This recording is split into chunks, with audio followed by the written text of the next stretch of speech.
Bonjour, c'est Hashtag Khadija de Maternelle Bala, c'est un plaisir d'être avec vous aujourd'hui. Sur la dernière vidéo, je vous ai parlé sur tout ce qu'il ne fallait pas faire lorsque vous décidez de sevrer. Aujourd'hui, je vais vous parler des démarches à adopter si vous voulez sevrer progressivement et en toute douceur. Ce qu'il faut savoir avant de commencer, c'est que sevrer, c'est un verbe qui se conjugue au singulier, jamais dans le futur. Et même si je vous faisais des retours d'expérience, ça ne va vous servir qu'à tirer quelques idées, quelques astuces, mais vous ne pourrez jamais reprendre la même expérience telle qu'elle, même si c'est votre propre expérience. Donc je vais vous proposer quelques étapes simples en apparence, mais qui vont nécessiter quand même un petit peu d'exercice. Alors lorsque vous décidez de sevrer, comme on a dit sur la dernière vidéo et sur l'avant-dernière, que le sevrage c'est pas quelque chose, c'est pas un instant T, donc je ne le répéterai jamais assez. Le sevrage, ce n'est pas aujourd'hui mon bébé n'est pas sevré, demain il va être sevré, c'est jamais comme ça.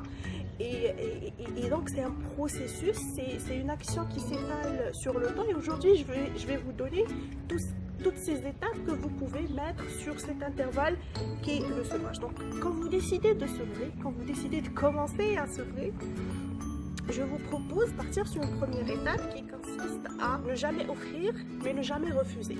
Qu'est-ce que ça veut dire? Ça veut dire que vous ne devez plus être dans cette optique de proposer à votre bébé le sein, mais plutôt d'attendre que la requête vienne de lui-même. Donc s'il ne demande pas, vous ne répondez pas, c'est que le besoin n'y est pas. Donc ne proposez pas, mais s'il vient à demander le sein, ne refusez pas de le lui donner. Quelques jours, quelques semaines, voire même quelques mois.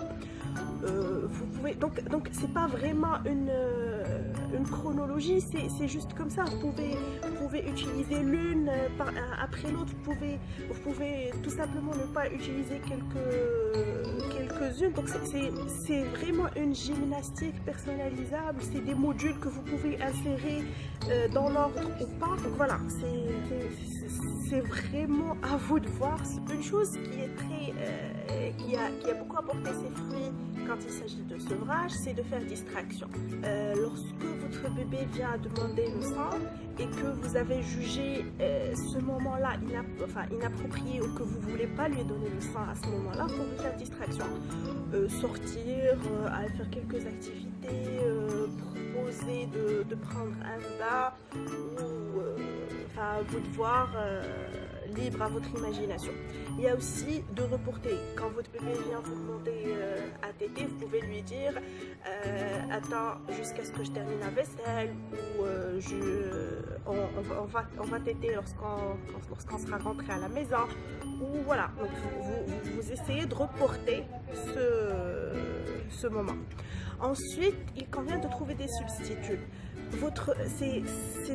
C'est peut-être pas évident pour vous, mais votre bébé, depuis le jour où il est venu au monde, il ne sait que ça. Pour beaucoup, ils ne peuvent dormir qu'au sein.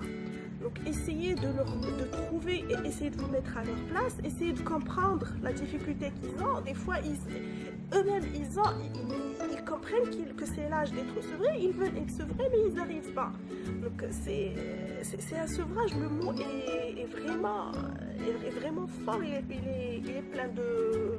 plein d'émotions, c'est pas facile, quoi. Je veux dire, c'est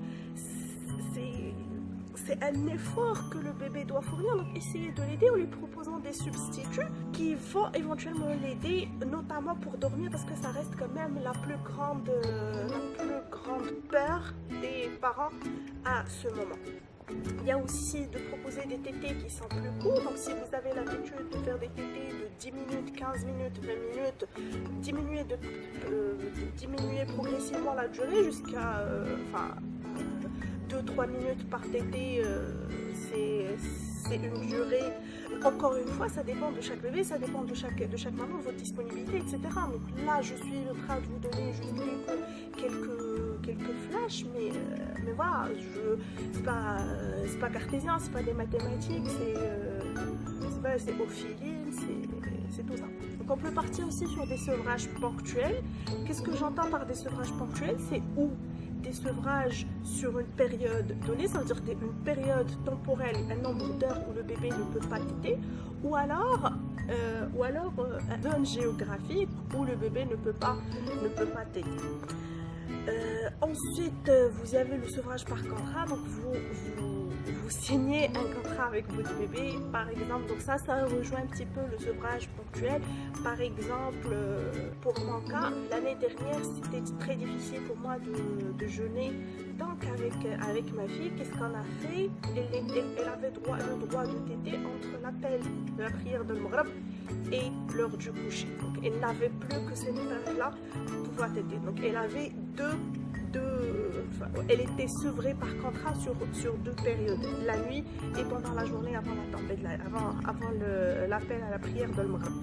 Donc ça c'est moi, encore une fois, ça c'est moi, c'est ce que moi j'ai fait. Ce n'est peut-être pas ce qui vous convient à vous, ce n'est peut-être pas ce que vous allez faire vous, ce n'est peut-être pas ce qui va être le mieux adapté pour votre situation. Moi c'était le Ramadan, donc pour moi ça coulait sous le sens, mais voilà, j'ai pas envie de me répéter plusieurs fois, mais c'est vraiment au cas par cas.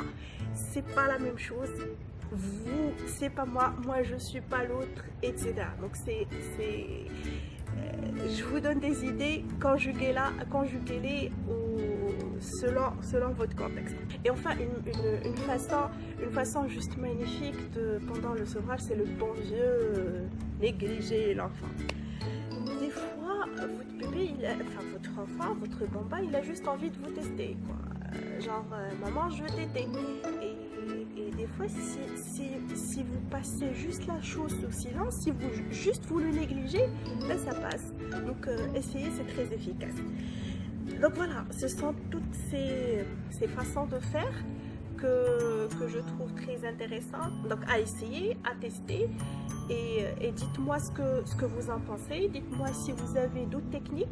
Par contre, tout ça doit être accompagné de 3 choses que je juge très importantes. Vous l'avez deviné, la première, c'est la communication. La communication. Donc,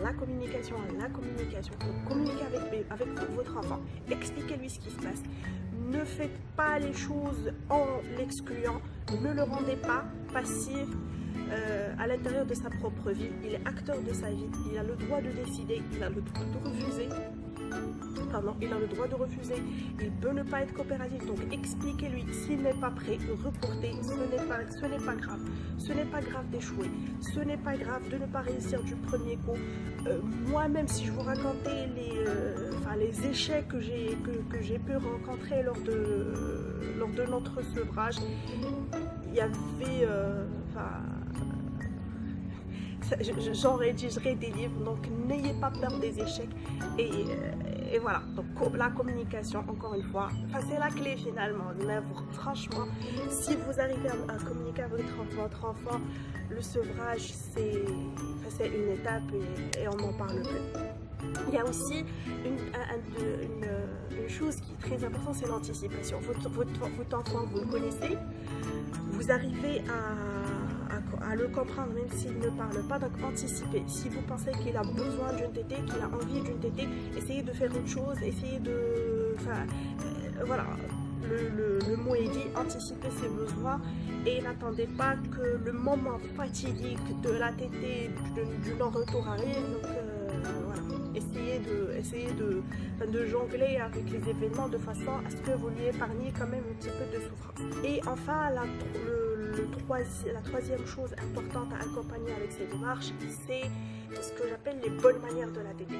Ça veut dire il faut à un certain âge, si pour vous c'est pas un problème, mais moi quand même, à 20 mois ou à 21 mois, j'étais quand même un petit peu gênée quand ma fille commençait à me tirer sur les vêtements et entre nous j'en avais assez d'avoir toujours des t-shirts qui étaient abîmés au bout de 3-4 utilisations. Donc à un certain moment, moi c'est une chose que je ne tolérais plus. Après, si pour vous il n'y a pas de souci, ça peut être... je sais pas, je dis ça, c'est la première chose qui me vient à la tête, mais bon, à vous de voir. Donc je pense qu'on a fait le tour de la question. N'hésitez pas de me dire si d'autres choses vous ont aidé à sevrer votre bébé et qui ont fait que le sevrage s'est déroulé de façon fluide. Donc j'attends vos commentaires en bas de cette vidéo. Et d'ici la prochaine vidéo, restez épanouis et maternez malin.